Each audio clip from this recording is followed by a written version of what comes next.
The dreadful case of the Blood Crucible occurred in London in 1887 and formed one of the most painful and alarming episodes in my long association with Mr. Sherlock Holmes. Nothing could ever eclipse in my mind the horror of those events, which honesty compels me now to add to these chronicles. If in future years some other eye should read this memoir, it will, I hope, become apparent why I myself consider it best to leave unpublished in the recital of my friend's outstanding cases the heart of this appalling story.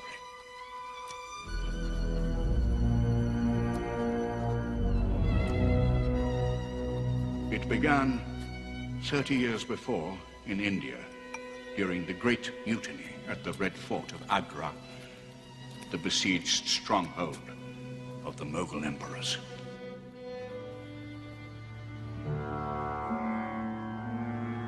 Allahu Akbar,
I need 50 rupees tonight.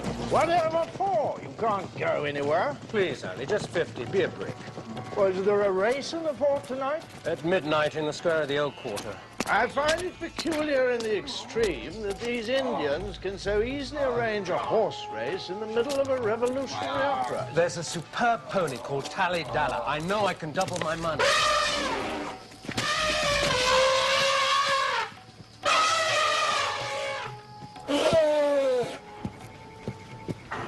Look, Nellie, you can't go off duty this evening. You and I must watch over 25 gates until sunrise. That's it.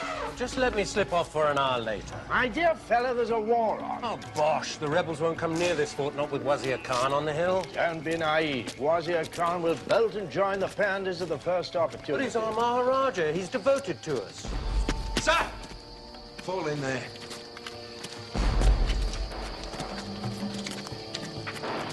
Okay? Small, sir. Jonathan Small. Everything in order, Private Small? Beg pardon, Major. It's my first night on the gates, and I feel a bit beef-witted about it all, if you know what I mean. Could you tell me which gate this is, case of trouble? We're here. The fort has 100 gates. We've just over 100 white men. So it was decided that 1 British soldier and 2 natives should be posted at each gate. You need any help? Fire your rifle and we will come. If any bad mash comes through your gate, shoot to kill. Sir.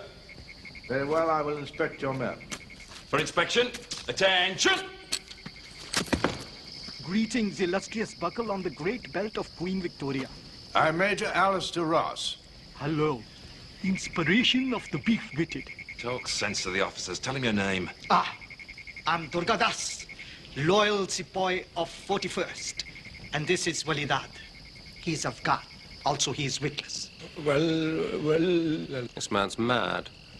The man's a mute, sir, but he's all right. I think we should replace him. He's not competent. No, do not take him away. He is, powerful. I can prove it. How? This mutiny. If you know the name of the leader of the rebels, give it to Walidad. He will dispatch a sending and kill him. Major, I must apologize for this. No, I'm intrigued. A sending is a horrible arrangement, a curse sent by a chamar or wizard. It may be as insignificant as a piece of paper, or as deadly as a man without a face. A man without a face? Leper, sir. Chamars of the skin hide caste can dispatch a sending which will lie on the breast of their enemy by night and kill him like a tombstone, Saab. Good God. Gives me the willies. Walidad is a chamar. Let him send a sending for you. Perhaps it will end the mutiny. The god of vengeance will assist. You filthy devil.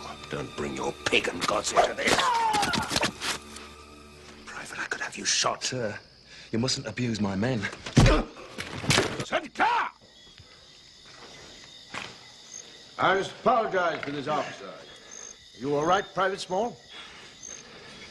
Yes, Major.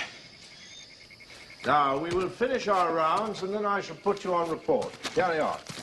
Come along, Nellie. You'll miss your horse race. You're such an ass. India has an uncanny way of bringing out extremes.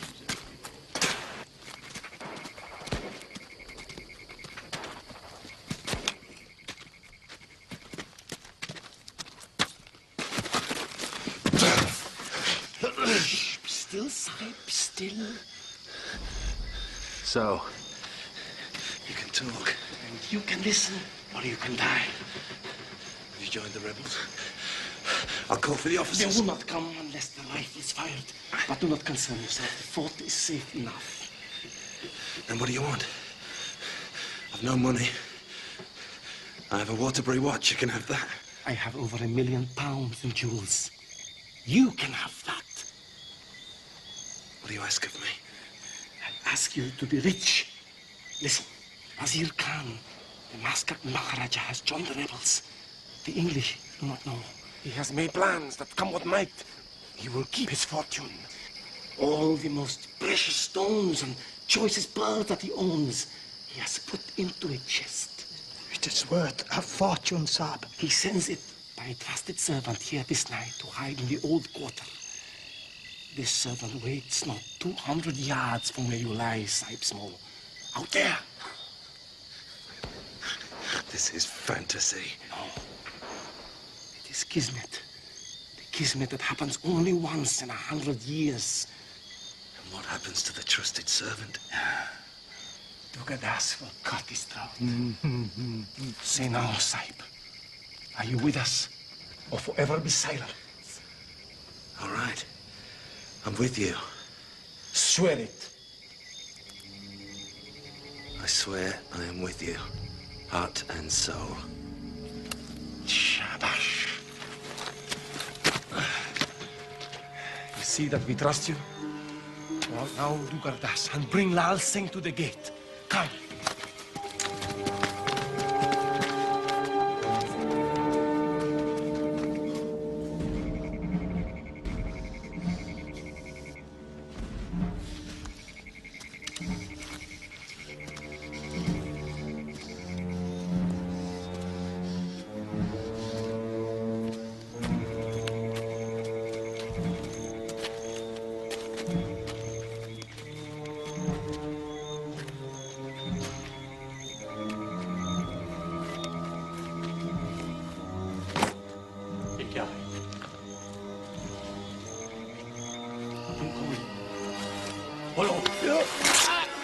That's not Lal Singh, it's a leper. Man without a face, man without a face. Maya! Maya! Descending!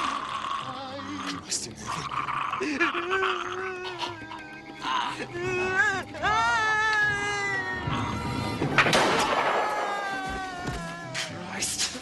The officers will come. Think, pray, meditate. The sending is upon me, Walidad. I'm untouchable. Listen to me. This is no curse. The Maharaja tricked you. He sent a leper with the treasure instead of Lal Singh because he knew no one would touch a leper. But I have touched the leper. I am cursed. I've lost my caste. Polluted. Untouchable. Quickly. Take the chest outside the gate. I'll drag him away as far as I can. Don't speak when the officers come.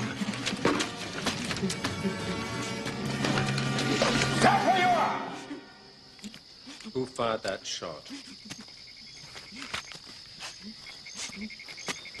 Private Small, who is this man? He tried to come through the gate, sir.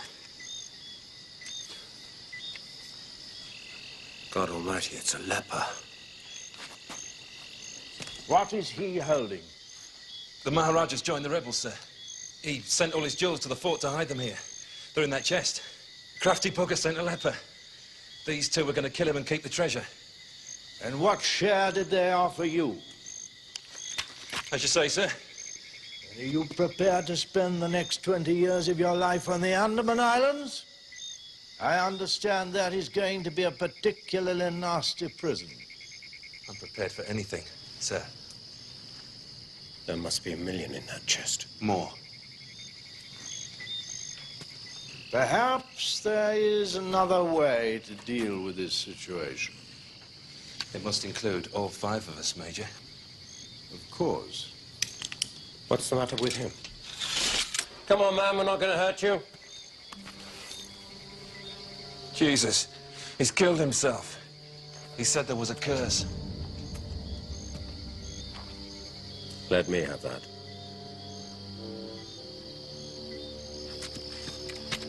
Give them the chest. You have no choice. I'll look after you. Trust me. They will kill us, Sahib. No. I have a way. Give them the chest.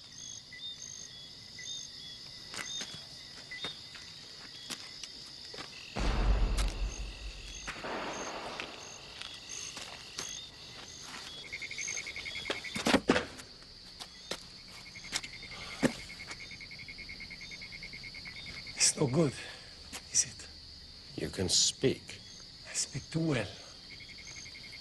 In this India of white voices, it's best to be silent and listen. You were very convincing. Do not flatter me, Sahib. What's the matter, man? We're not going to hurt you. You mean there's room for me in your plans? Of course. Strange. The bloom of the peach orchard is upon all the valley.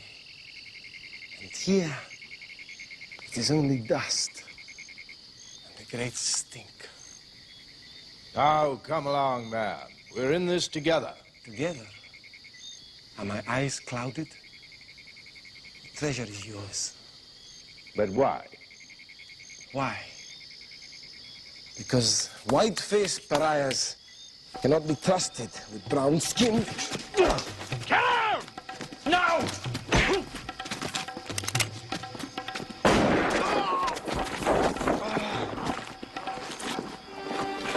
Done! What about Small? Yes. Why share 3 ways? Christ, Ali. 3 deaths already. This curse business, do you think there's anything in it? Will you look on your future, Nellie?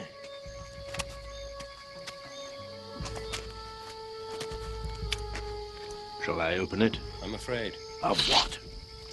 It will be empty. Some people say there's no romance in India. These people are wrong.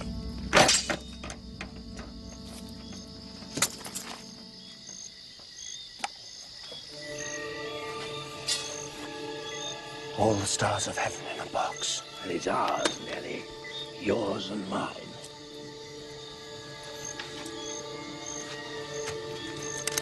Put it down. Where's Wally Dad? Dead. Oh, Christ. Oh, he couldn't let him carry this tale to his friends. You can't trust the bloody natives. That's the trouble, isn't it? Can I trust you? Can you trust me? For all that, can you trust each other? Unpleasant thought, isn't it?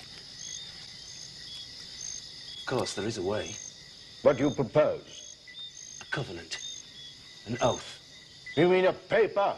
A paper stating we, the undersigned, have committed 2 murders and caused a suicide while acquiring a great fortune, but in future we will try in every way to be kind to each other. You want us to put our names to something like that? I don't want your names. What then? I want your blood. Blood. Aye. A blood oath, Captain. An oath sworn in your own blood, which you break on the peril of your immortal soul. That's sacrilegious. You're as mad as the natives. Will you do it? The guard will be coming soon. They'll have heard the shot. Yes or no? Alistair, don't do it. Be quiet. It's the only way.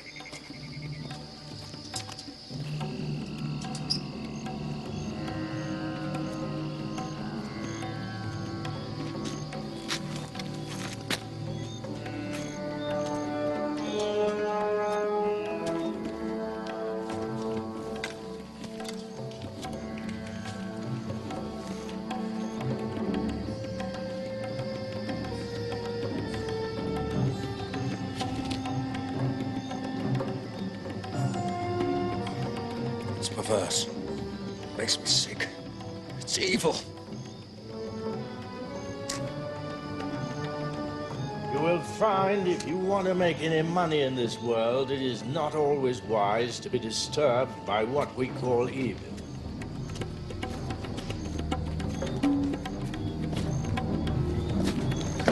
If you want money, Nelly, it's all you ever want.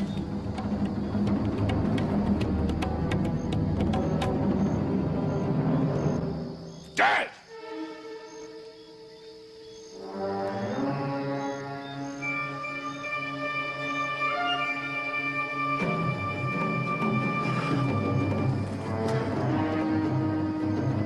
Now,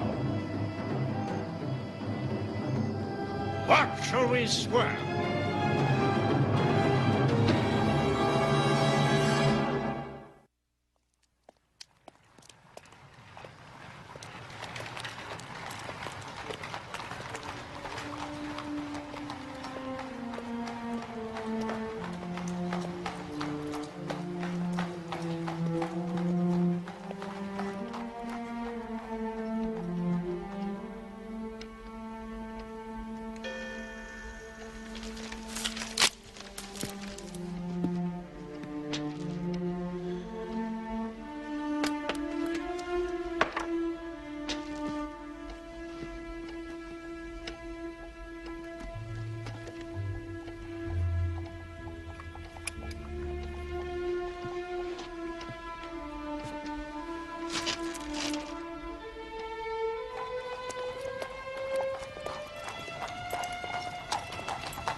Walk on.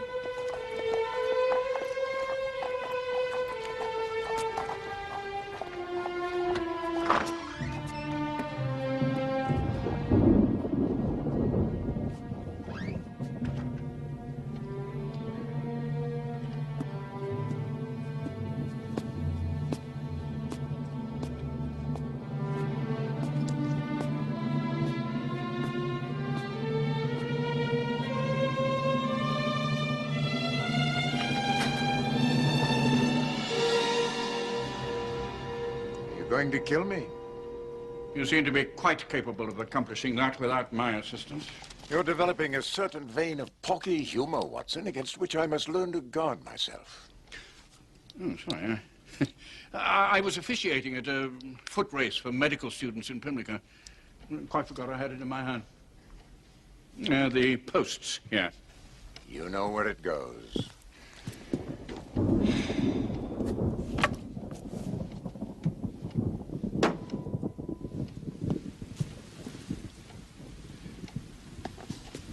Holmes, I must speak with you. I feel I can hold out no longer. I see. You wish to try it.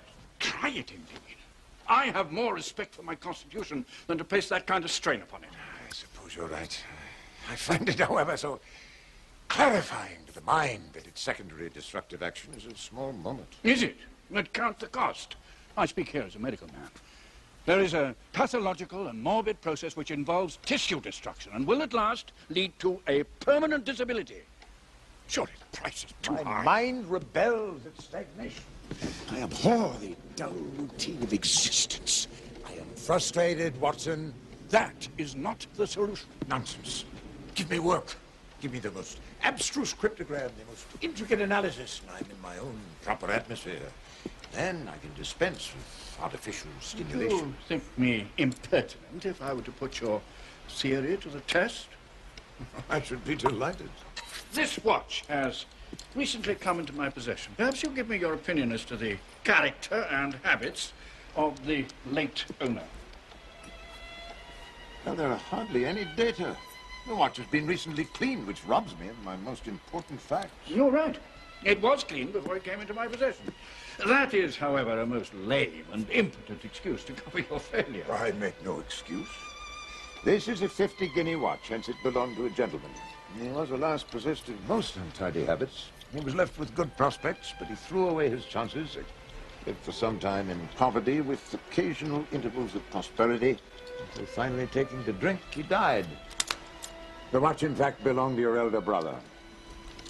This is unworthy of you, Holmes. You've obviously studied the history of my unhappy brother, and you now pretend to deduce these facts in some sort of fanciful My manner. dear friend, I do apologize. I'd forgotten how personal and painful a thing this might be to you. Believe me, I never even knew you had a brother until you handed me that watch. And how on earth did you get these facts? They're absolutely correct in every particular. Now, this was not guesswork. I never guess. It's a shocking habit, destructive to the logical faculty. I began by stating that your brother was careless. Look at the lower part of that watch case. It's cut and marked all over, from the habit of keeping other hard objects, such as coins and keys, in the same pocket. Now, open the case. In England, when a pawnbroker takes a watch, he customarily scratches the number of the ticket in the inside of the case with the point of a pin. There are no fewer than 4 such numbers visible to my lens there. Inference: your brother was often at low water, but he had occasional bursts of prosperity, or he could not have redeemed his watch. Now look at the back plate. There are hundreds of scratches all round the keyhole, marks where the key has slipped. You will never see a drunkard's watch without them. He winds it at night, leaves these traces of his unsteady hand. Lastly, you said the watch had come into your possession, meaning you did not buy it. The initials HW on the back suggest your family name. If the watch was left you as a legacy, since your father's been dead these many years, it can only be a bequest from your late brother. Where's the mystery in all this? Well, I apologize, Holmes. I should have had more faith in your marvelous faculty.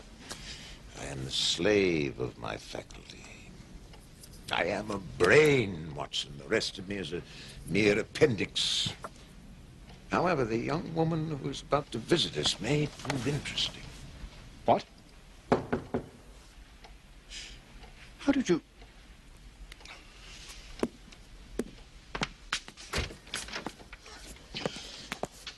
I beg your pardon, gentlemen.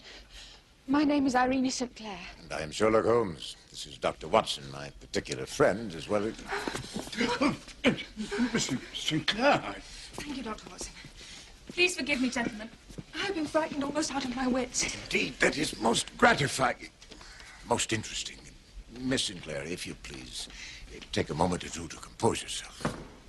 I have read of your exploits, Mr. Holmes, but I feared you wouldn't wish to be of service to me because... Because you have no money. Miss Sinclair, I beg you, lay everything before us. As to reward, my profession is its own reward, and my expenses are largely defrayed for the moment. My last client was a sort of king.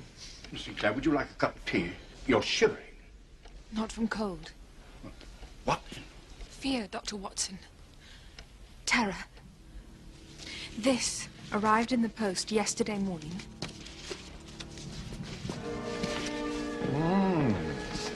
Curious.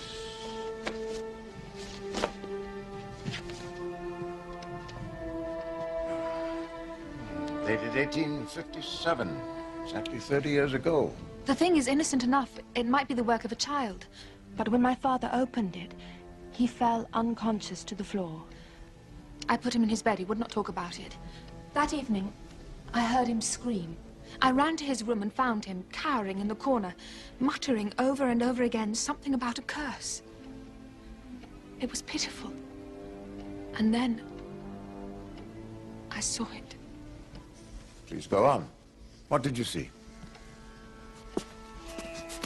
Hanging on the outside of the window, a hideous shadow, like a large cross, stretched out over the pane. It was too small to be a man, and yet I am sure that it was real. Then it vanished. Gentlemen, I am not an hysteric, and I am not superstitious. I saw what I saw. I believe you absolutely, Miss Sinclair. Oh, thank heaven. This morning, Mr. Holmes, when I looked in his room, my father was gone. Indeed? And you have no idea as to the significance of this paper? None. It breaks my heart to think of him, alone and terrified, wandering in the fog. Dr. Watson. Mr. Holmes, I hope you will not turn me away. My dear young woman, why should we do that? My father is an opium addict. I'm sorry to hear that. That is how the little money we have has been spent. Dr. Watson, I love my father. Something happened to him long ago that permanently affected his heart and mind. And it was this that drove him to opium? That drove him to addiction. As you surely know, there are places in the East End of London where one may go to breathe in the poison. Indeed, Miss Sinclair. Limehouse. But how can a man without money support such a habit? There is a Major Alistair Ross who lives at Maidenhead in a gloomy house called Pondicherry Lodge. He knew my father from the army. Whenever we find ourselves reduced to our last farthing, he goes to him and returns with £5 or £10. Would you excuse me for a moment, Miss Sinclair? I should like to examine this paper. I keep one or two chemicals that might throw some light on its origin. I would be grateful if you did.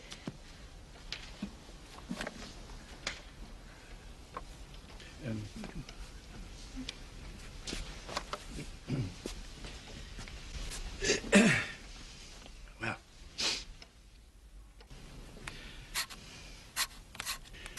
I hope your mind is more at ease now, Miss Sinclair. Thank you, Dr. Watson.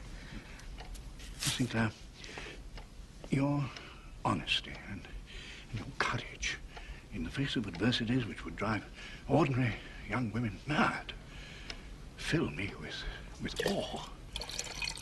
You're extraordinary. I do not wish to be extraordinary. I wish I were a simpleton without any care in the world. Forgive me. What can you think of me? It just occurred to me that I have no friends. I find myself seeking help from two perfect strangers. Until this moment, I at least had my pride. And you have it still. Your eyes are kind. Is that so rare?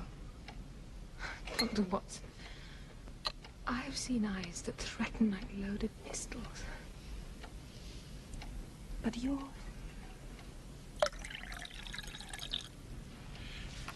Miss Sinclair, will you call me John and think of me as your friend? Miss Sinclair, did your father serve in India? Yes, Mr. Holmes. How did you guess that? Well, you mentioned another military man, Major Ross, and this paper is Indian papyrus. My dear, I do not wish to alarm you, but I think we should leave for Pondicherry Lodge at once. Your father may have sought out his former comrade. If not, we still may find a clue to his whereabouts. We can just catch the 327 from Paddington. Be in Maidenhead before dark. Mr. Holmes, you take my breath away.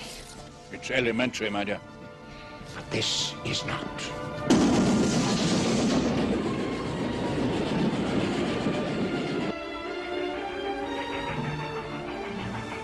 Our family seems to be in the grasp of some inexorable evil.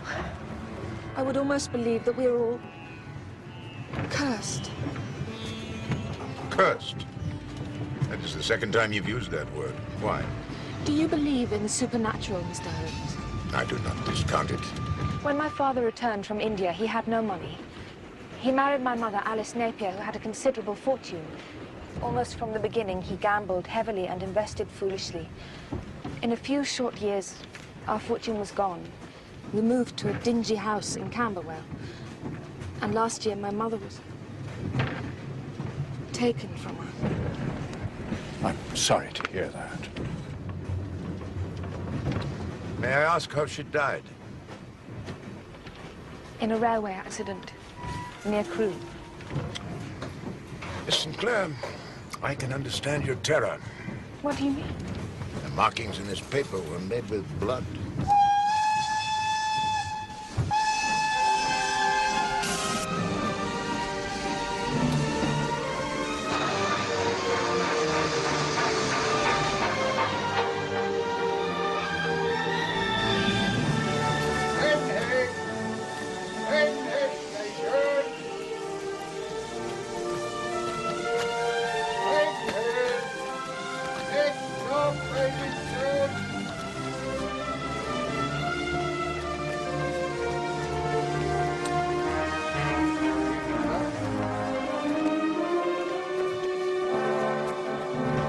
Pondicherry Lodge.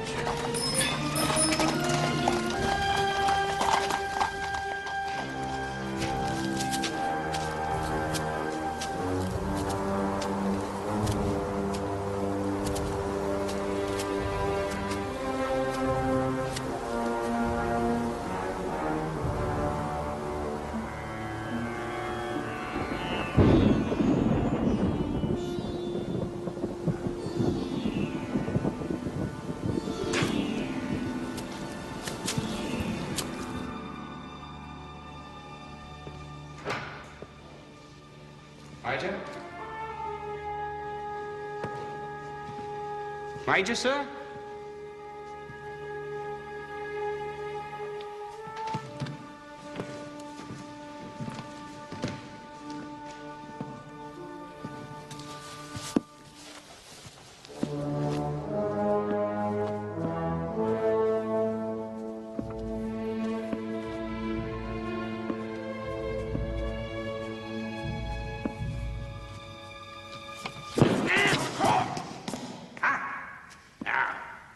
What are you about? Just tidying up, I was, Governor.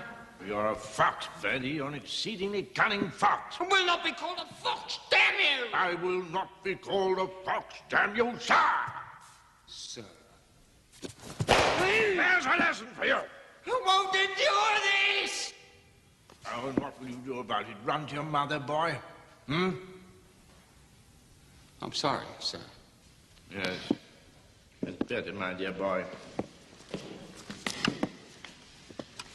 Now, why'd you come in here? There's a peddler at the door, sir. A peddler? Well, give him a shilling out of your own pocket if he moves you. That's what these fellows come for. And he said he had something of value to sell.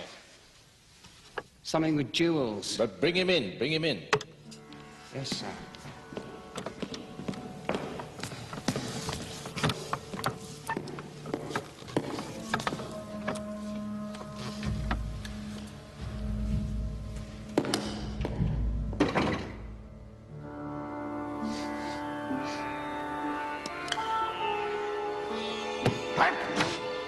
This way.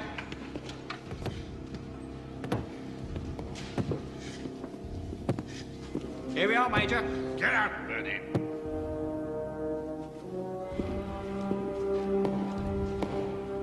Good day to you, Master. You're a stranger about these parts. Aye. Just put ashore at Gravesend from an Indian voyage. India? And you have something to show me, I understand. Something with jewels. A small casket. Oh, what's this? It's dull workmanship. It's not the box. It's what's inside.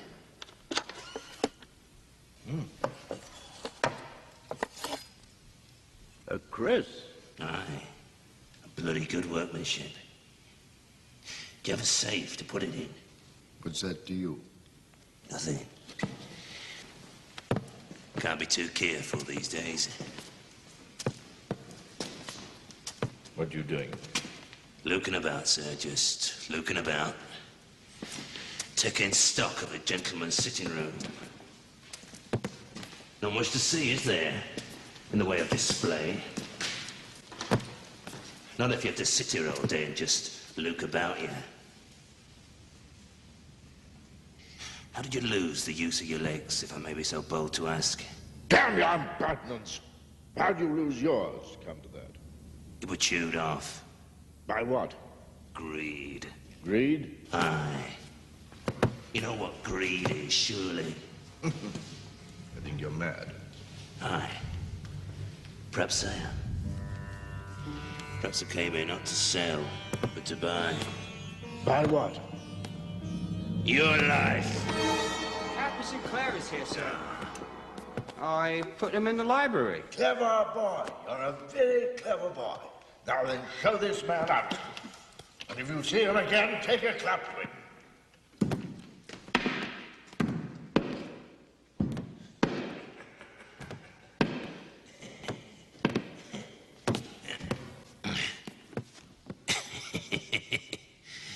Good day to you, master. Get out, get out.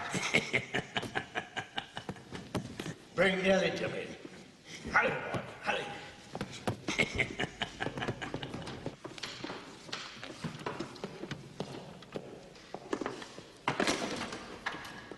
Captain Sinclair, sir. Now, what's the matter with you, Nellie? You look terrible. The curse. I've seen it. A monstrous cross at my window. It's the opium, my dear. You imagine things. No, listen. Yes, go away.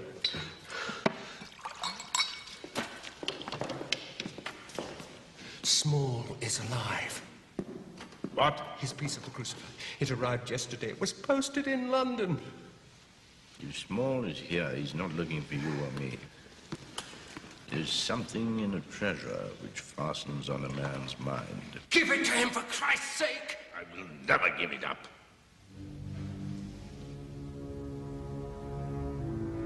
It's here, isn't it?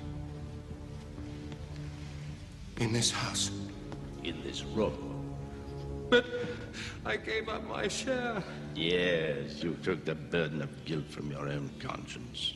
I have watched over it and kept it pure, inviolate, whole. But you don't spend it. Why must you keep it? It's the having. The possession is my strength.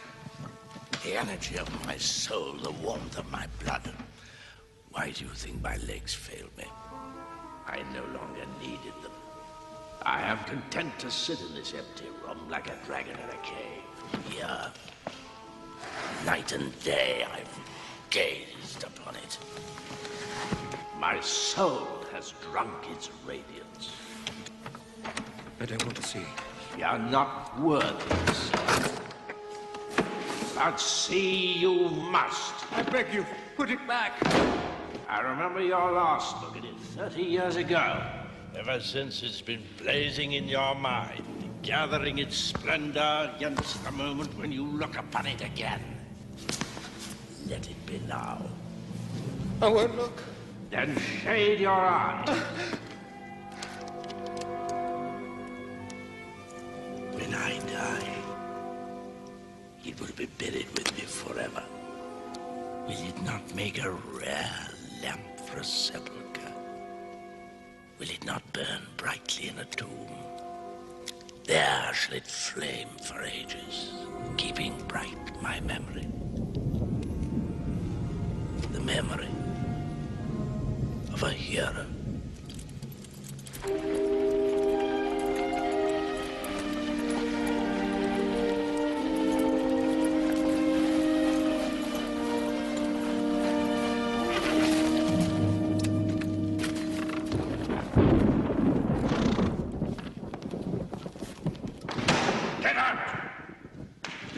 Sherlock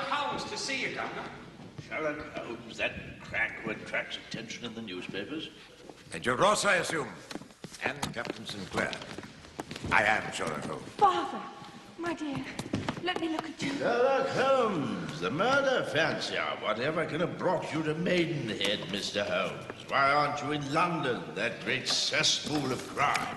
Good heavens. Nellie, is this your daughter? Yes, Major Ross, we have met before.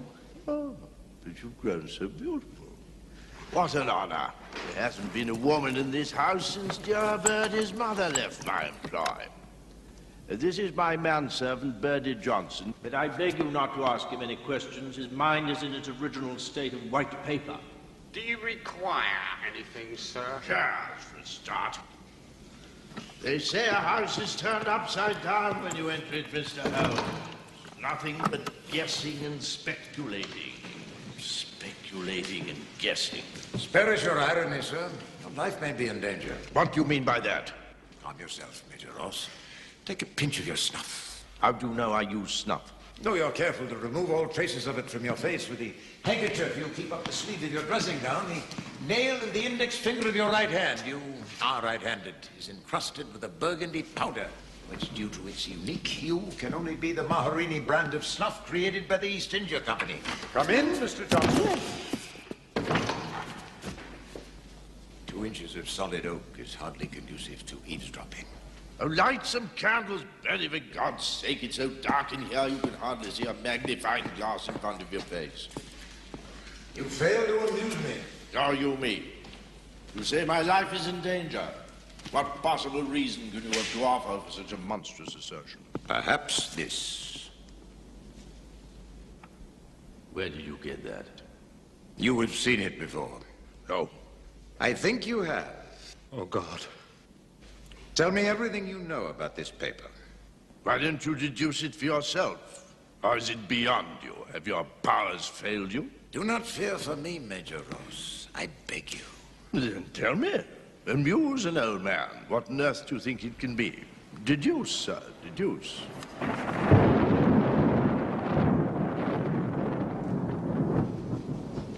It is a crucifer, meaning that which bears a cross.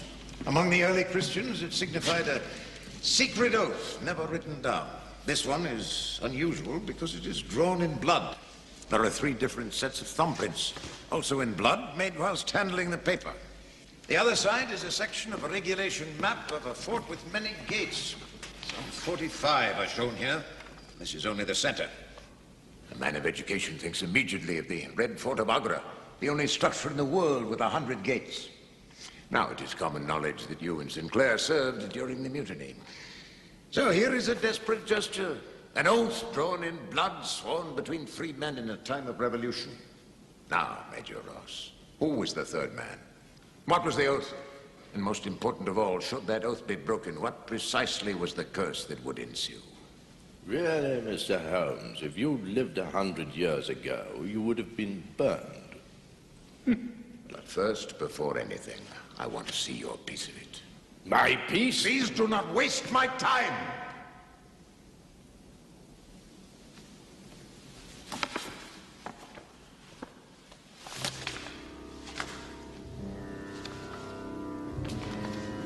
Captain Sinclair, yours.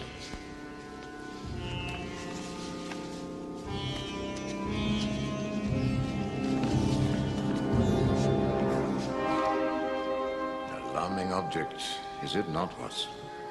My word. Now, gentlemen, I ask you again.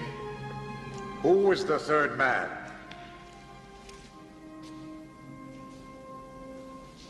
Jonathan Small. What have you done, you blithering idiot? Major Ross, I beg you, help us to untangle this horror. Can we not all be friends? Friends? I learned about friends in India from a pack of snarling dogs.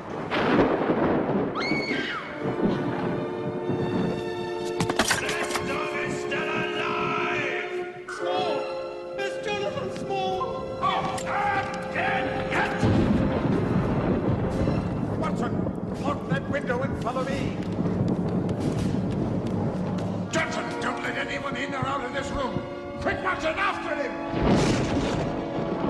Will you be all right, Miss Sinclair? Yes, I'm not afraid. Watson, hurry, man. I'm coming! Coming in!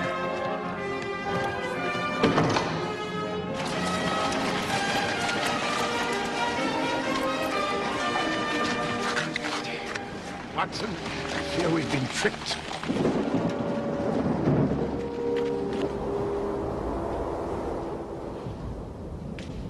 Irene.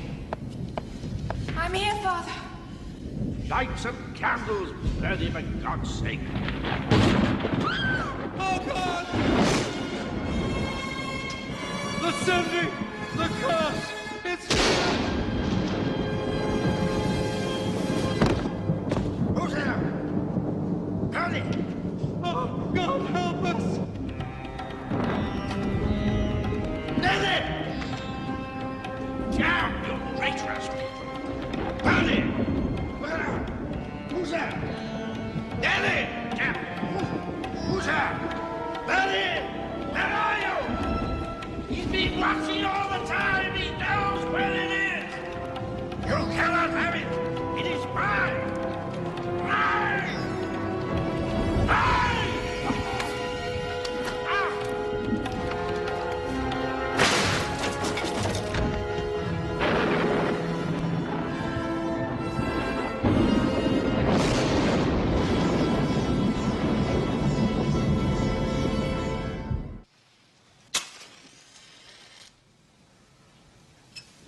How much longer must we wait?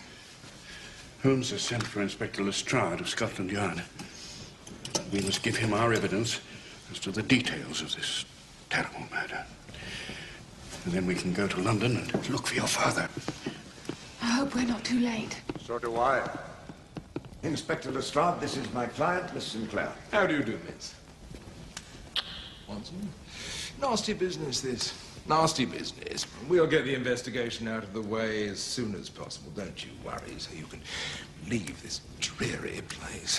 Whatever I can do, Inspector. Good blimey. Spare your comment, Hopkins. Right. So this is Major Alistair Ross. I hope you haven't moved anything, Holmes.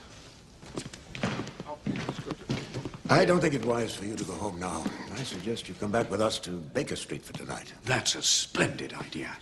She can have my room, and I'll sleep in the sitting room. I don't want to cause you any bother. I just want to find my father. Now, do you have any idea where your father's gone? Yes. I fear he has gone to Limehouse. To an opium den. My work has taken me to such places before, and I have one or two favors owed me there. I've examined the room and the body, and from what you said before about what happened when the phantom appeared, I would say it's all very simple. Really?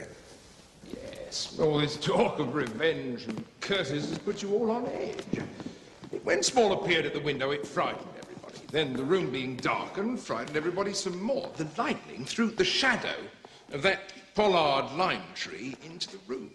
That's your evil spirit. Now, this man Ross was ill, very ill, judging from his wheelchair. There are no marks on the body, so obviously he died of a heart seizure. Now, I'm afraid you've all been the victims of a common hallucination brought on by a pollard lime tree. Let me congratulate you. Thank you. You've managed to miss every detail of importance. I beg your pardon? Beginning with the victim. You failed to notice the two very small punctures on either side of the neck. I did notice. He was obviously a careless shaver. Fancy, is this his razor? What's that? Looks like a thorn. It is a thorn. Poisoned beyond question. Poisoned? Precisely. Yes, but what does it mean? It means murder, Lestrade. What do you think it means? Watson, just push your hand here in this poor fellow's arm.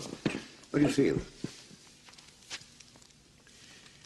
Muscles are as hard as a board.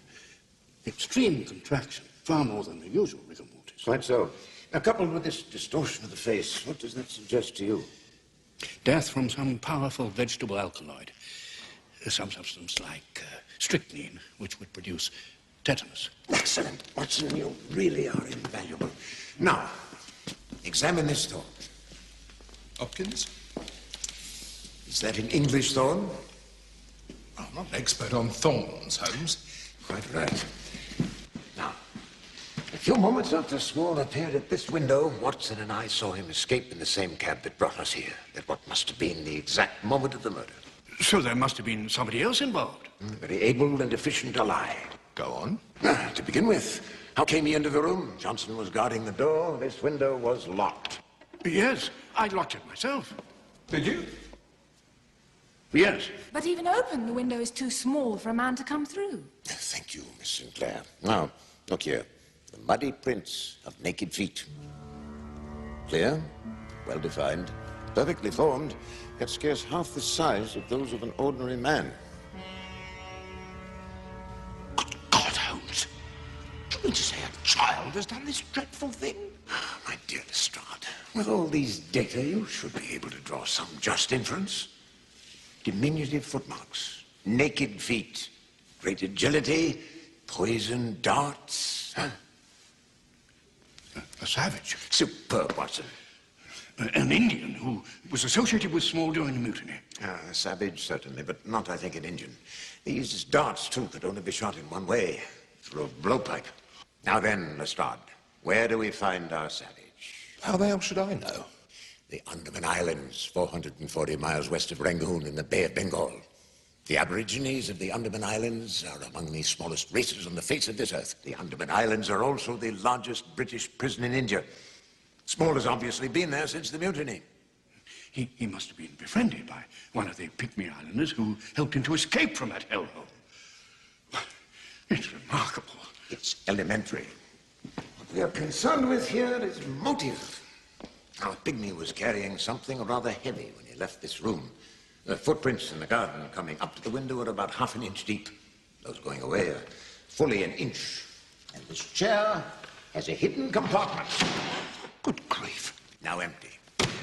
These things would be apparent to you if you would use your eyes. I was going to look at that chair. What do you make of it? I don't know what I make of it. That is because you failed to grasp the most apparent clue. The crucifer. 2 officers in command of a fort in India swear a sacred and secret oath drawn in blood with this man Small. Size and weight of what could be concealed in this chair lead one to conclude that they had stolen an invaluable treasure. Small helps them to secure the treasure, and they betray him. Yes, but this is mere theory. It is the only hypothesis which covers the facts. But the case is not complete. This murder could not have been committed without help from inside the house. There are 2 punctures on Ross's neck, but only 1 dart. Someone inside this house unlocked that window and retrieved the dart. I have it. I have it. The manservant, Johnson. There's no one else. You mean the butler did it, really, Lestrade? Or her father. Oh, God. There's no reason why Sinclair and Small shouldn't form themselves into an alliance to revenge themselves on Ross and recover the treasure. If that were true, I never would allow the treasure to remain in our family after the havoc it has caused. I am happy to hear you say that. The treasure belongs to the Crown. Yes, but where is it? Small has it. I would like to see it. I would like to look on that thing that has ruined the lives of everyone around me. I assure you, Miss Sinclair, once we've recovered it, you shall gaze upon it to your heart's content. I am very worried for my father. Then let us leave for Baker Street at once. Come along, Lestrade, we have work to do. I must know what happened that night at Agra. What was the curse? Why was the crucifer left on Ross's body? What I should like to know is whether or not Watson locked the window. You will agree your whole guess about an accomplice rather rests on that point. I never guess. Dr. Watson's a sterling fellow. If he says he locked a window, he locked it. He is not a mental deficient like some members of the Metropolitan Police. Hopkins? Miss Sinclair, would you stay a moment, please? What is it, Dr. Watson? I wish you'd call me John. Yes, John. Just that don't concern yourself about the future. I hope you'll let me help you.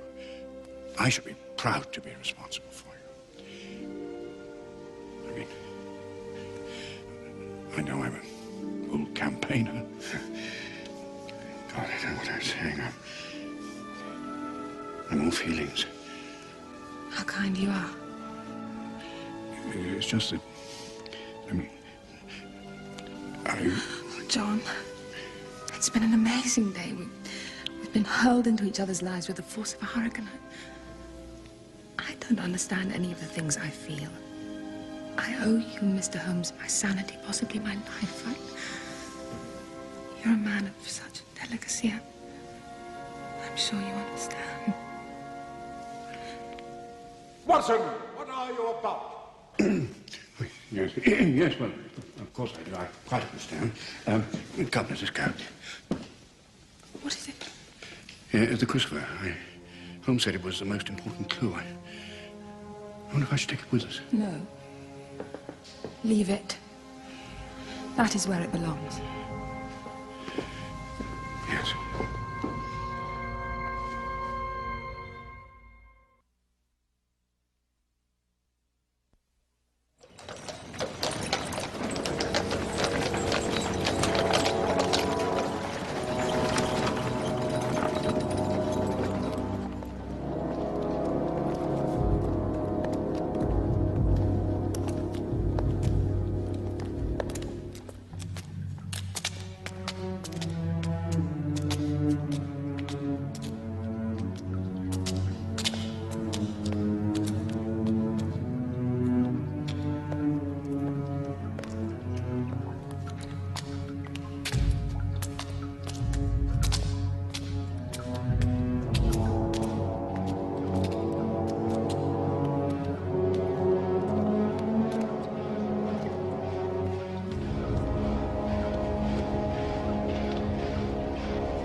Where am I?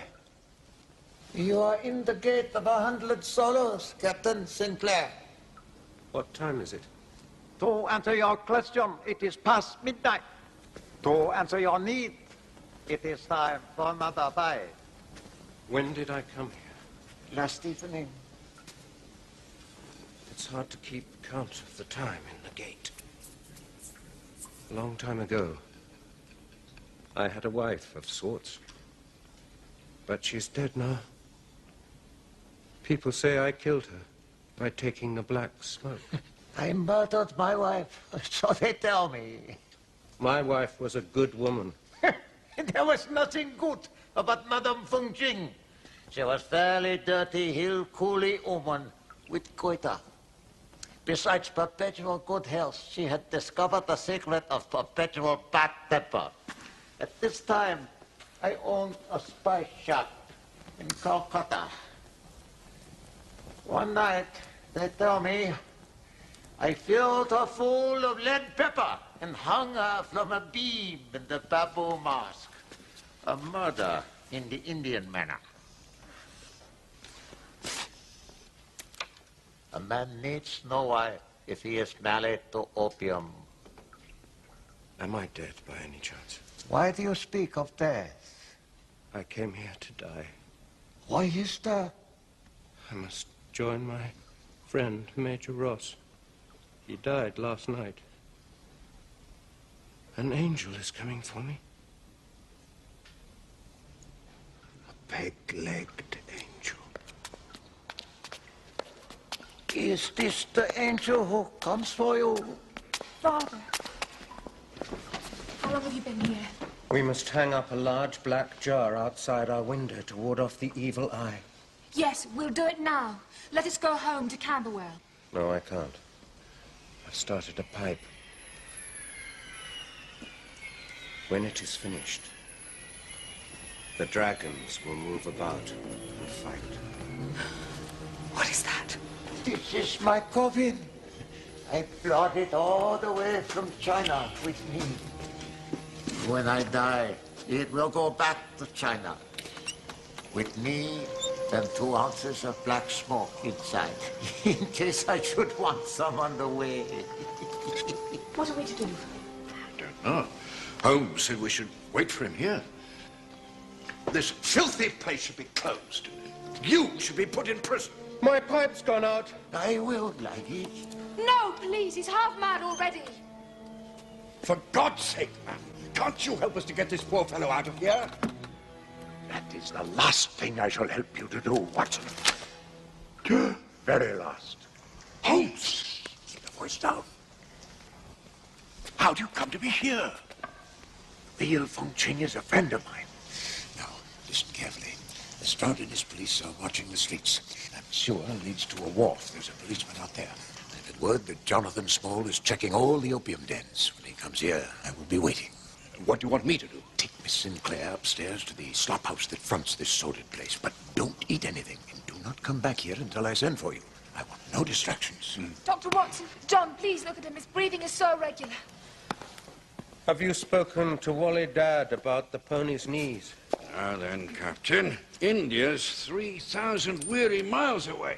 I served there too, you know. That's where I got that gammy leg. Jezzail bullet, eh? Is he all right, Doctor? Oh, yes. He'll be right as rain in a few hours. Yes. Father, it is dangerous if you remain here. You must come away with me now. Oh, no, my dear. I'm so afraid of dying in the open.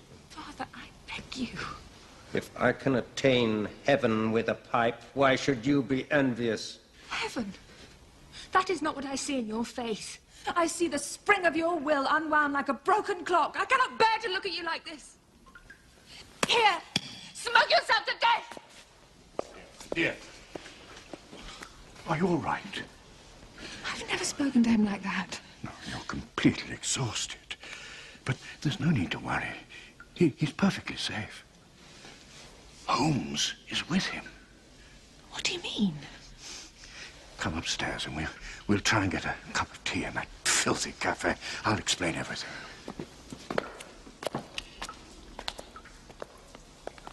My wife. She died at midnight from the heat. You're about to tell me the story of that piece of paper. My pipe's gone out. Tell me the story. I will light it for you. Chinaman! Ah, damn. You are well, Mr. Birdie. How long have I been here? You brought the captain here last evening. Oh, Christ. How can I face her? How can I tell her? I've got to get home to my mother right away. What should I do? Hide her in the fort. It lies between the Coppersmith's Gully and the pipe stem seller's quarter by the mosque of Wazir Khan. I have a map.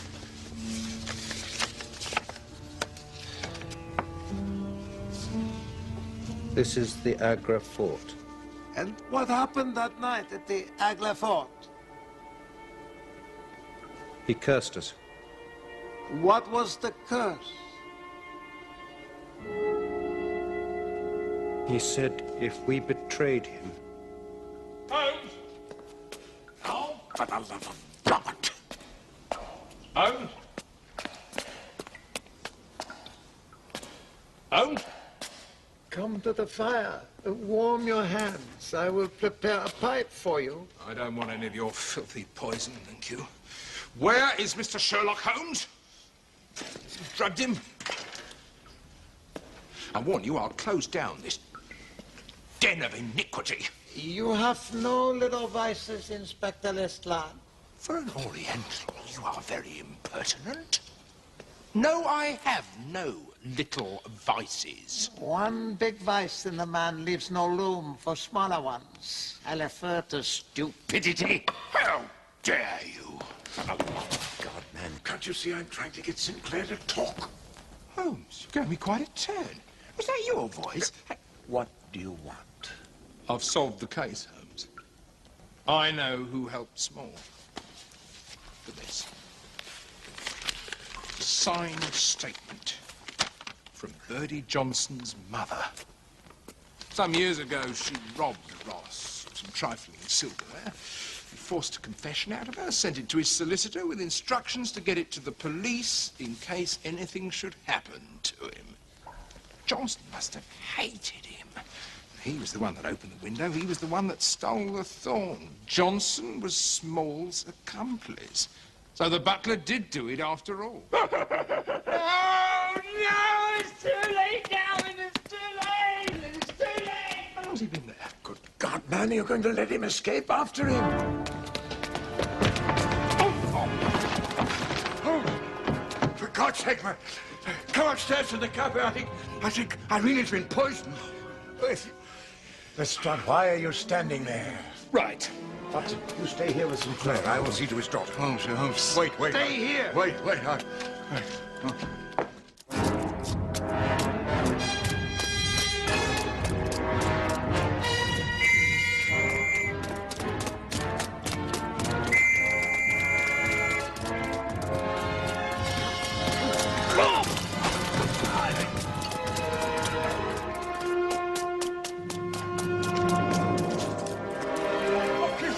Get after him, man! Go on, get after him! This way!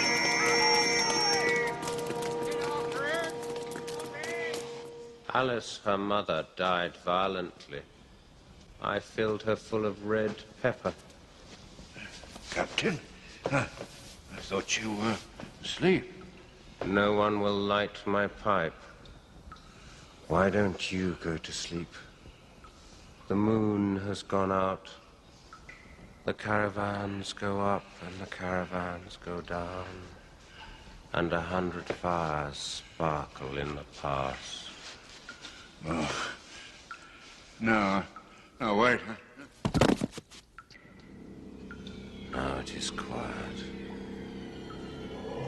Now I can dream.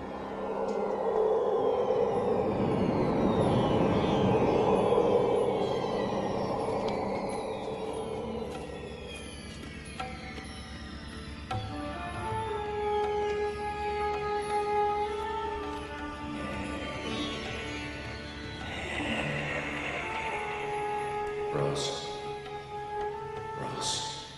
is that you?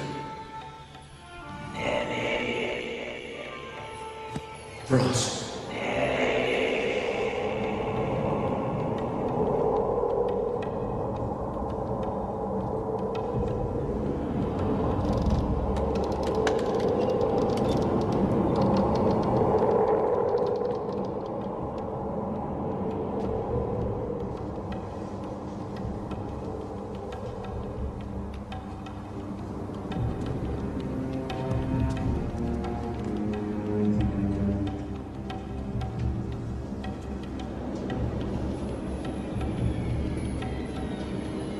Come with me. Where are we going? To the entrance. The entrance of the old quarter. We must stop Small as he comes out before he's time to hide the treasure. Then we'll turn him in for the murder of Wali Dad and Durga Das. He'll spend the rest of his life on the Andaman Islands. Oh, no.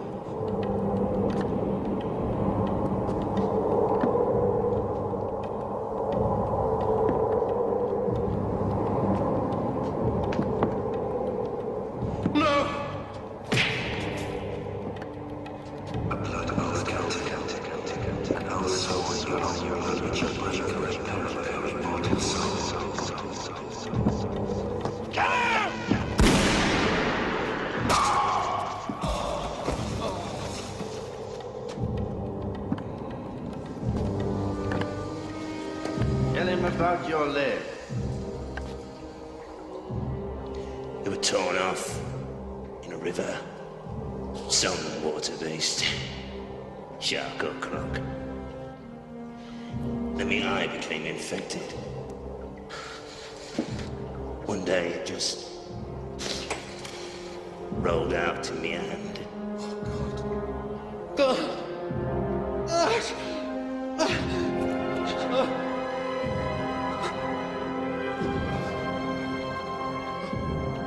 Well, I'll leave you two alone. Must have so much to talk about. Goodbye, Nellie. Ali, wait! Don't go! Please. Tell me, what's it like being dead? You know, it's amazing to find oneself still in the swing of things. I like it. Ali!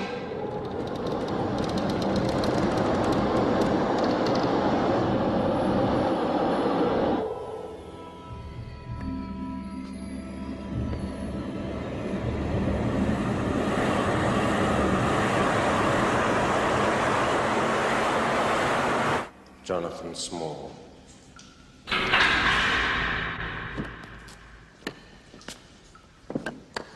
You have broken your oath. You know what must follow. The curse. Aye. The curse. Yes. I'm glad to see you.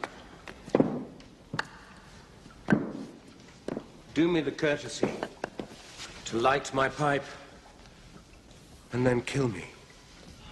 With pleasure, Captain. I shall lie back now and watch the red and gold dragons have their last big fight together. From the night, through the day, and into the night again, I shall sleep and be the master of my dreams. Come. Good step up. For out the very bottom of your heart, if any heart you have.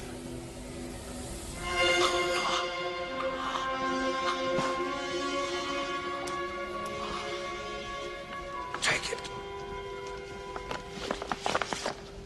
Cover me. It's over.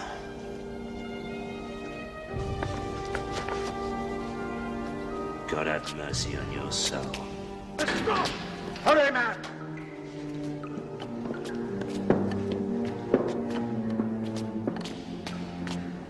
I've been outwitted, Lestrade. I fear the worst. She all right? Drugged. A pot of tea was still in the table, laced with a great deal of our opium. She will be herself in a few hours. Did you catch Johnson? No. No, he got away. Fast runner, he was. But not to worry. I sent all my men after him. All your men, including the one who was watching the wharf? Well, Watson was here, wasn't he? If you will look there, Lestrade, you will see that Watson is unconscious. Drugged, I don't doubt, with the same pot of tea. Well, no harm done. I mean, everything seems to be in order. Perfect order for the killer. The drugging created a splendid diversion. It gave Small time to slip in here and murder Sinclair. Sinclair dead? See for yourself. Is he breathing? This is very awkward, Holmes, I must say. Right under our noses, as it were. What happened? Are you rational, man? Yeah, I think so. Oh, my God. I fell asleep. That Lascar brute put opium pills in your teapot. Irene. Unpleasant experience for a young girl, but by no means fatal. Well? Holmes, you're wrong, I'm afraid. No signs of violence here. No prick marks or anything like that. No. This man was not murdered. Jane, what does it mean? Why were these men tyrannized by scraps of paper? Holmes, it's the same symptoms as Major Ross. And look here, blood.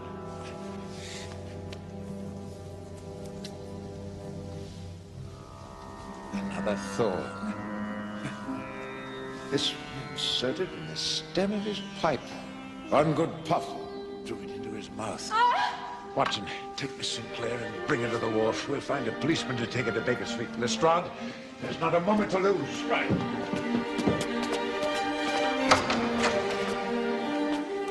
Come along, man. Yeah, but where are we going? May I remind you, Lestrade, that Small has finished his work. My God, yes, the treasure. Yes, you must order up your steam launch, have them meet us at the wharf in 15 minutes. Small will almost certainly be in a rowboat, but it'll still be a damn close-run thing. Rest here.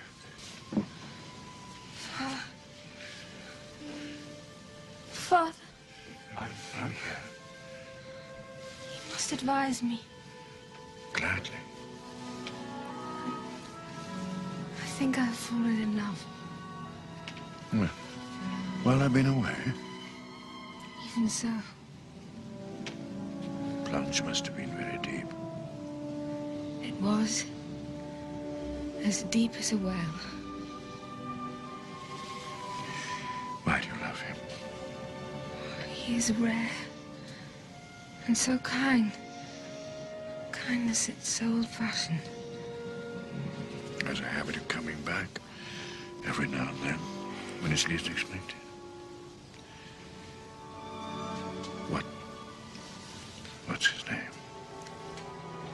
His name?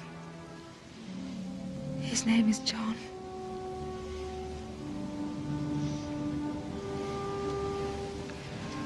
John. Oh, dear.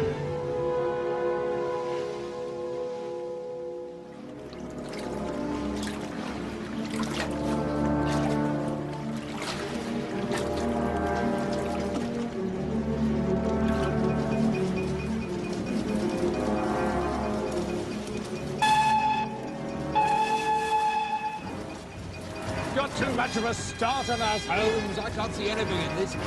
We'll never catch him. We must catch him. Hold it on, Stoker. If we burn the boat, we must have him.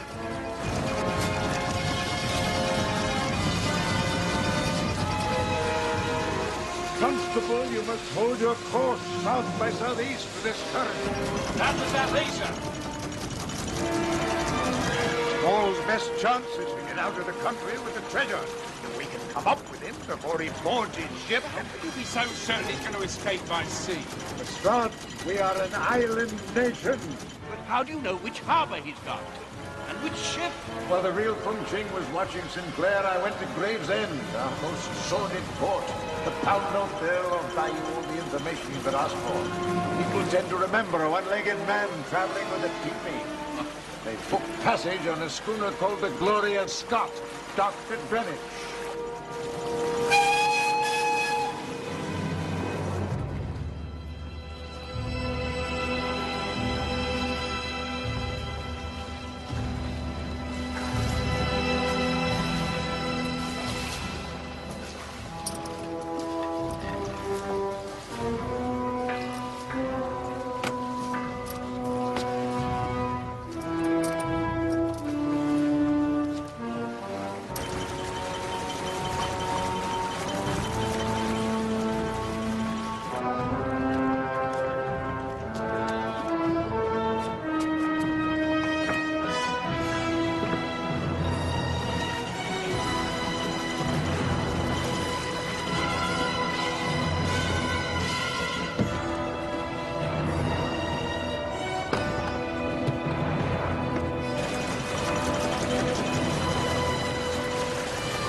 Keep off, damn you, till I finish me work!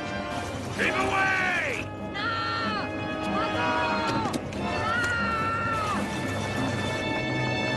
Look out!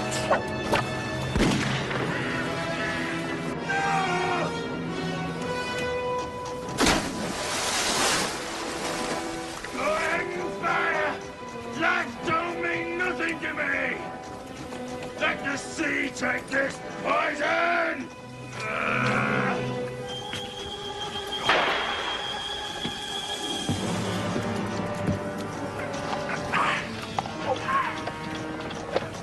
Well done!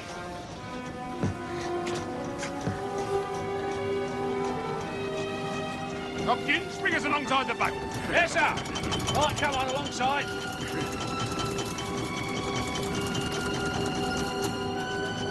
Get a line on her. Come on, move it, move it.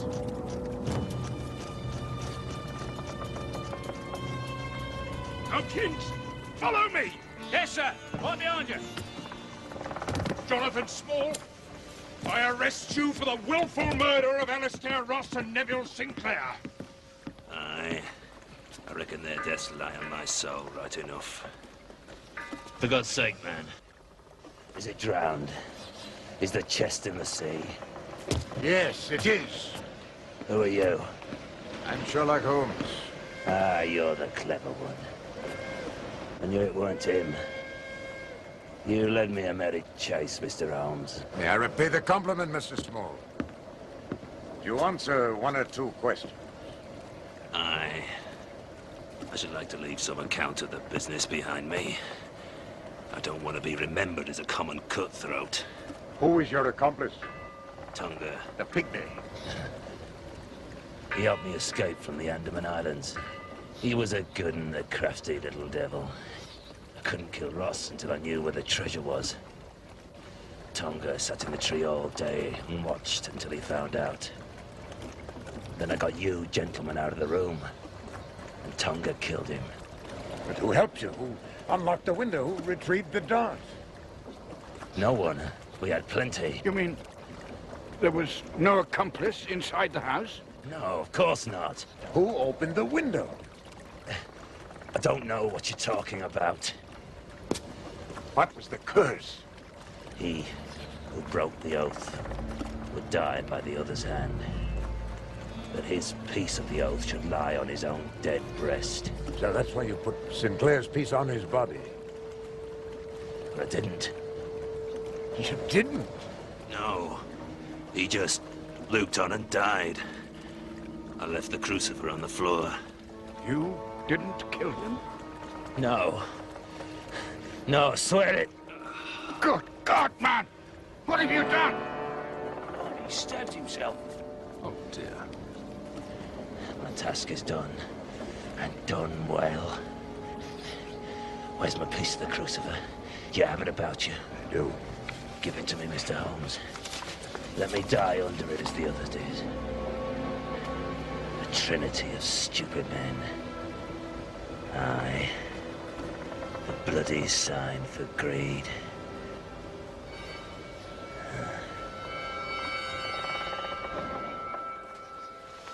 God rest his soul. Indeed. He told me what he knew. It's not enough. There's something else. Something more.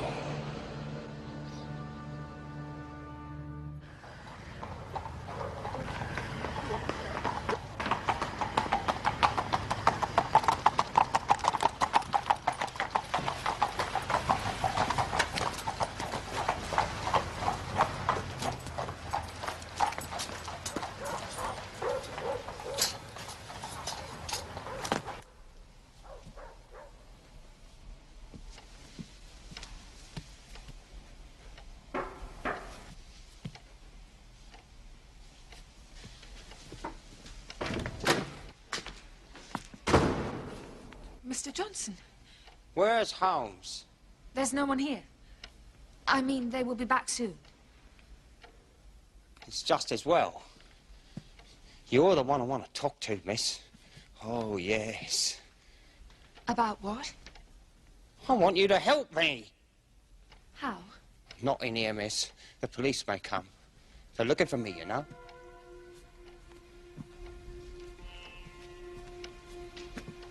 But what do you want of me? Are there other rooms where we might have a little chat? Friendly like.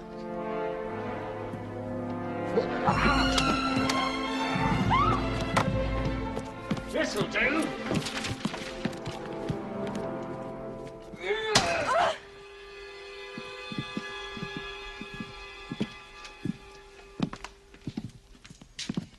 Will you excuse me a moment, gentlemen? I'm just going to look in on Miss Sinclair.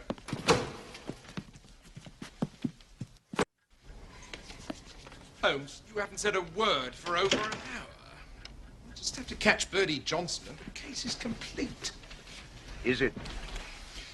It strikes me as a trifle too obvious. I have formed no conclusion whatever. I have. And it now proves correct.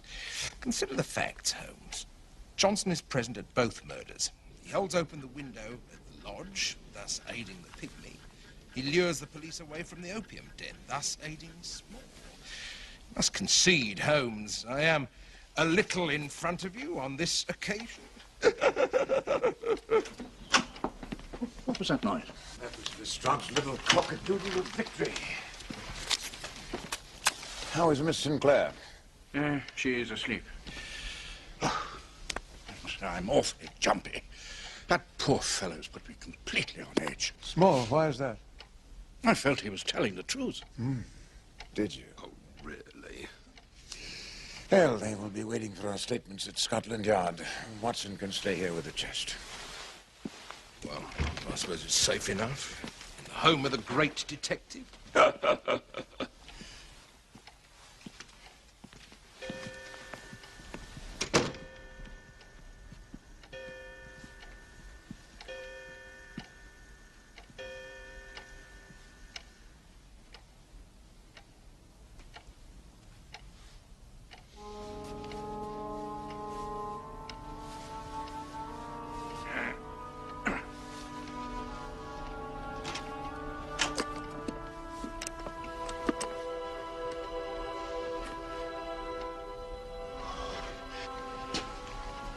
Irene,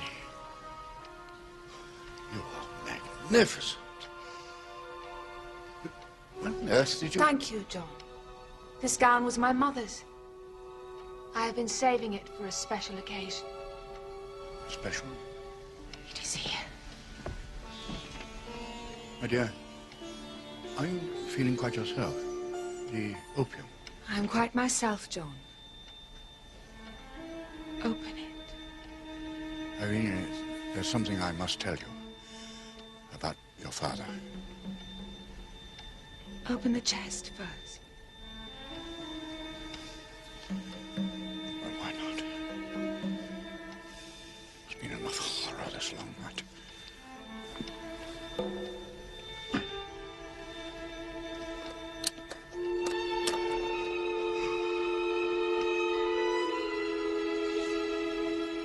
Spill it out onto the floor. I want to see it flung about.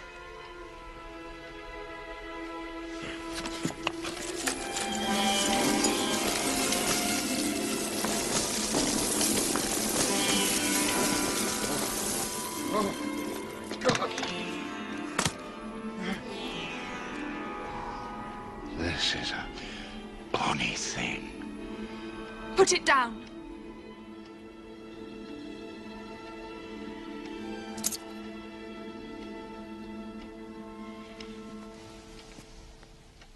Irene, you said you were saving the dress for a special occasion. For what occasion? For a dream come true. No, it's not right. I must tell you. My dear, your father is dead. That is the special occasion. Oh, please, you don't know what you're saying. Perhaps you should lie down. You think I'm going mad? Too many shocks for a young lady. Oh, John. The moment I walked through that door and looked into your eyes, I knew I could do it. Do what? Persuade you and Mr. Holmes to help me get what is rightfully mine. Am I dreaming? This will wake you. Yes. I opened the window at Pondicherry Lodge. I took the other thorn out of Major Ross's neck and put it into my father's pipe.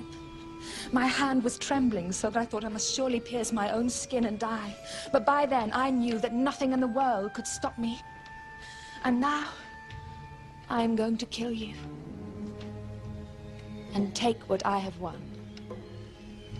Why, you miserable wretch! You can't hope to succeed. Do you think when Holmes comes back and finds my body, he won't deduce what has happened? I think not. Birdie Johnson was kind enough to call a little while ago. I took the liberty of killing him. He's under your bed. When the police arrive, this is how it will appear. Johnson came here and broke into the basement to steal the treasure. There was a struggle. You stabbed him, he shot you. Someone heard the shot and came to find a chest full of jewels. What became of the young woman? She vanished into the fog, driven mad by the death of her father and the even more terrible death of her lover. You are a horror. And you are a darling. You are my biggest ally. I could not have done it without you. Yes, you have done it. And with my help, you've made me as miserable a creature as yourself.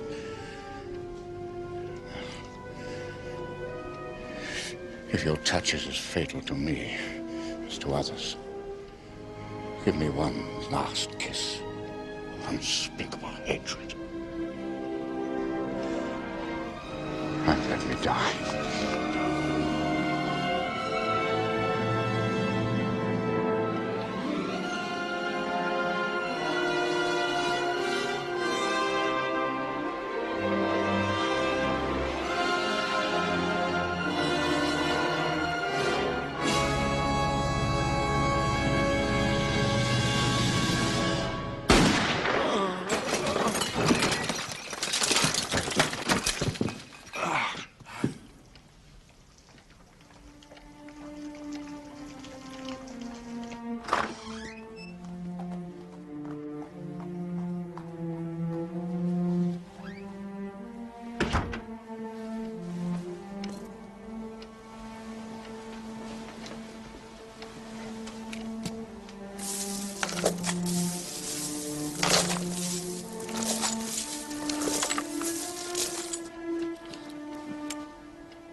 Come in, Mr. Holmes.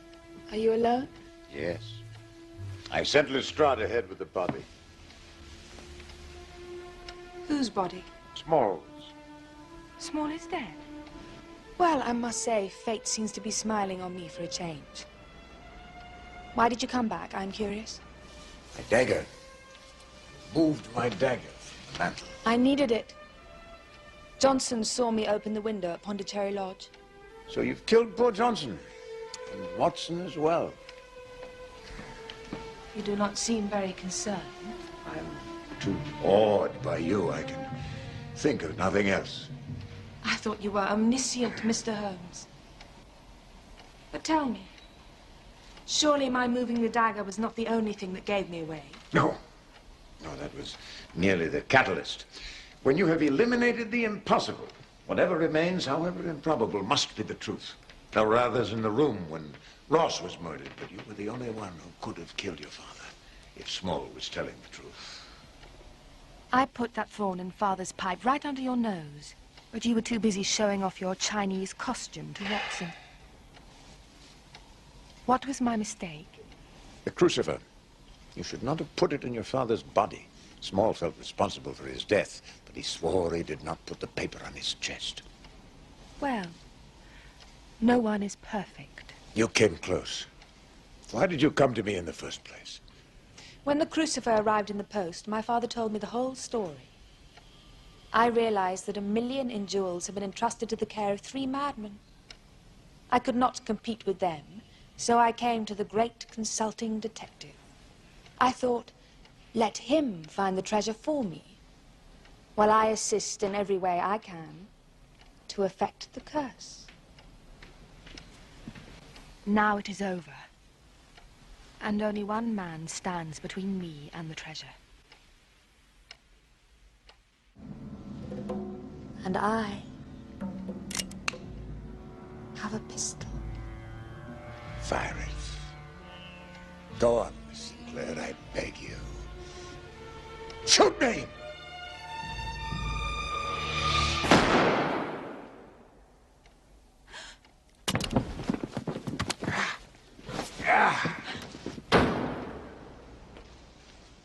You have made another mistake. This is Watson's starting pistol. He officiates at races and such. It is loaded with blank cartridges. But He fainted.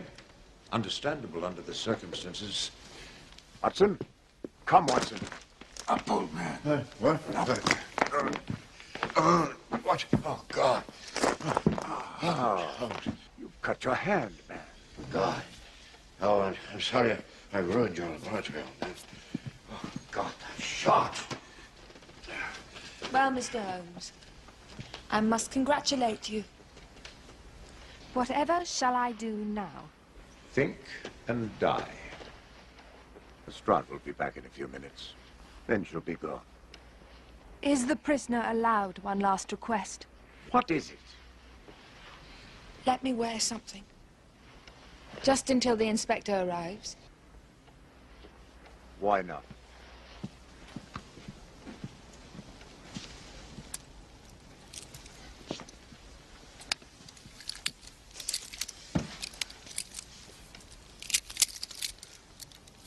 Thank you, Mr. Holmes. I am content. You are an unnatural creature, Miss Sinclair. Unnatural. Revenge is a law of human nature. Revenge in your own father? He destroyed my mother. With the pistol, the dagger, the thorn? With greed. With opium. The wheel, the rack, what are these to the last stages of that addiction? Nature herself becomes the tormentor.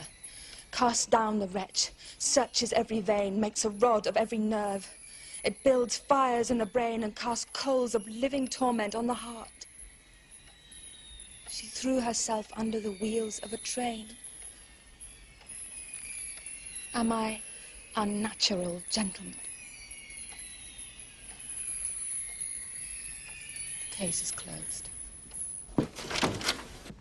Ah, Inspector Lestrade, thank heavens. Comic relief. Well, well. Who would have believed it?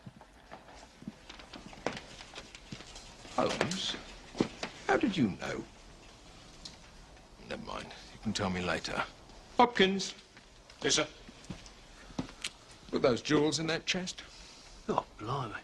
Keep your opinions to yourself, Sergeant Hopkins. So, we have the treasurer, we have the murderer, and we have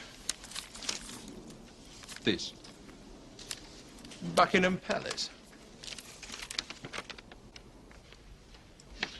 Her Majesty Queen Victoria, Empress of India, will receive Inspector Lestrade at 10 o'clock tomorrow to tender him her personal thanks and to accept from his hands the great treasure of Agra. Congratulations. Oh, thank you, Holmes. Thank you. I shall, of course, inform Her Majesty of your assistance in this matter. Well, now, young lady. There is a dead body in the next room. Birdie Johnson. Hopkins.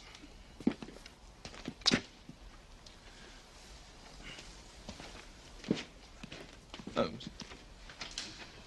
What am I going to write in my report? I will explain it all to you in the police wagon, Inspector. You can make notes. Right. And when you see the Queen tomorrow, tell the old girl to be careful.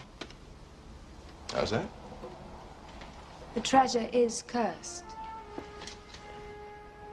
It has already destroyed everyone who has touched it, since the leper first carried it into Agra. But you think it might destroy Her Majesty? And even the British Empire itself? Give it to her and see.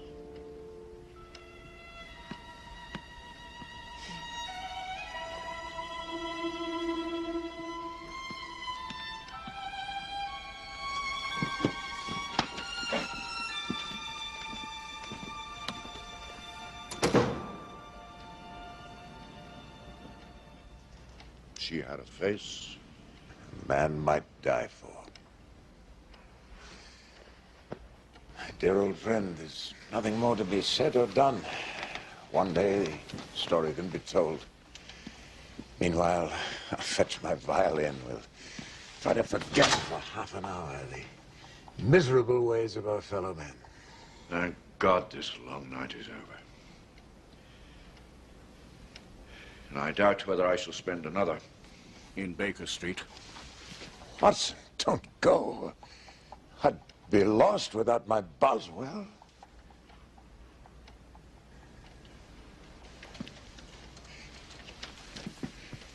My friend.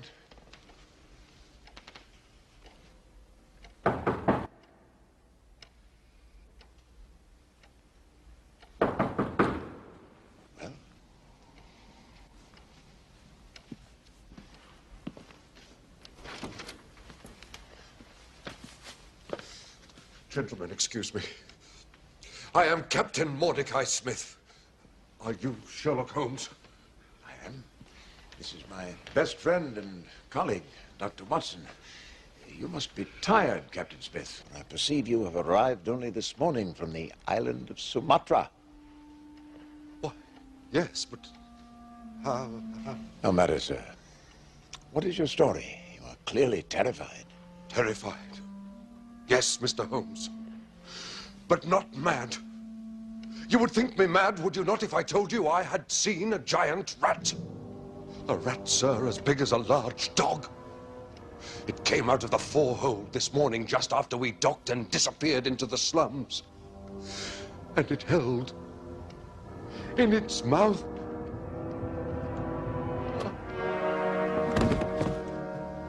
Dr. Watson, would you be good enough to revive our client? You'll find he has a touch of Namibia fever, I believe. Come along, Watson. The game's afoot.